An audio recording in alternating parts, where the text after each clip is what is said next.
क्या होगा अगर कोई ऐसा दोस्त जिस पर सबको भरोसा हो वही सबसे बड़ा धोखेबाज निकले। एक बूढ़े बगुले ने भूखी मछलियों को बचाने का वादा किया, लेकिन उसके मन में चल रही थी एक खतरनाक चाल।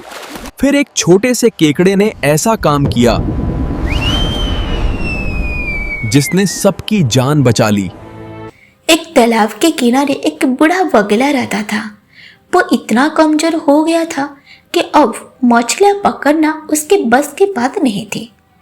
भूख से बेहाल होकर उसने एक चाल चली। वो तालाब के किनारे खड़े होकर फुट फुट कर रोने लगा। तालाब की मछलियां, मेंढक और केकड़े उसके पास आए और पूछा, मम्मा आप रो क्यों रही हो? आज आप शिकार क्यों नहीं कर रही है? बगुले ने झूठी आह भरते हुए कहा, बेटा अब मुझे शिकार से मोह नहीं रहा। मैंने एक ज्योतिष से सुना है कि इस तालाब में अगले 12 वर्षों तक वर्षा नहीं होगी और ये पूरी तरह सूख जाएगा। मुझे तुम सबकी चिंता हो रही है कि तुम सब प्यासे मर जाओगे। बगुले की द्रुत योजना तालाब की जीभ डर गए। उन्होंने बगुले से उपाय पूछा। बगुला बोला, यहाँ से कुछ दूर एक बड़ा और गहरा तालाब है जो कभी नहीं सूखता। मैं चाहूँ तो एक एक करके तुम सबको अपने पेट पर बिठाकर वहाँ ले जा सकते हो। बेचारे मछलियाँ उसकी बातें में आ गए। बगुला हर रोज एक मछली को अपनी चोंच में दबाकर ले जाता, लेकिन वो उसे किसी दूसरे तालाब में ले जाने की बजाय एक पहाड़ी की शिला पर ले जाकर मार डालता और खा जाता। कुछ दिनों बाद केकड़े ने कहा, मामा आज मुझे भी उस तालाब तक ले चलिए। बगुला खुश हो गया कि आज उसे एक नया स्वाद चखने को मिलेगा।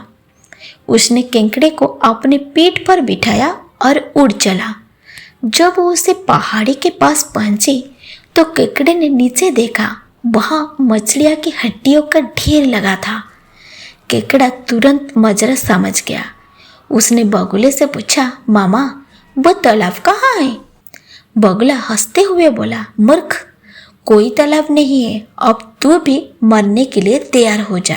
जैसे ही बगुला उसे शिला पर पटकने वाला था, केकड़े ने अपने पंजों से बगुले की गर्दन जोर से दबा दी। बगुले का दम घुट गया और वो ही ढेर हो गया। केकड़ा वापस अपने तालाब पहुंचा और सबको बगुले की सच्चाई बताकर उनकी जान बचा ली। तो इस कहानी से हमको क्या सीख मिलती है? अति लोभ और छल का अंत हमेशा बुरा होता है। साथ ही संकट के समय घबराने की बजाय सूझबूझ से काम लेना चाहिए। कैसी लगी आज की ये कहानी आप लोगों को? आपका राय कमेंट में बताना। तो चलो मिलते हैं अगली वीडियो में। तब तक के लिए थैंक यू।